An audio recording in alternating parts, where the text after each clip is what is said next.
Between your phone number and your girlfriend, which one dey important pass? My phone number.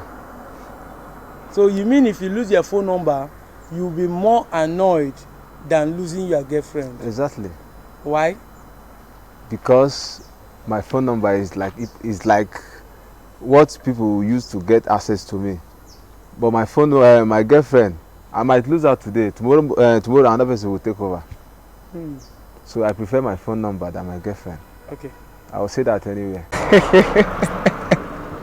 Something that you know, my phone number is important than she now. You mean that if you lose your phone number, you go pay you well pass if you well, maybe I win P6 sef. I win sick. But if you lose your relationship, you no send. I know say I fit get another one in another side now. Maybe the one where you been better passer. But that contact, that is important contact where they get money in it. I lost it, I will not get it again. But if I lost the girl, I fit meet another one. Immediately if I lost her in here, if I go front, I fit meet another one. If I lose my phone number, I lose well because I have many contacts inside my own phone number. And I think that me and my phone number, we are best friends. Yes. Pass your woman, pass the relationship. Pass my relationship called woman.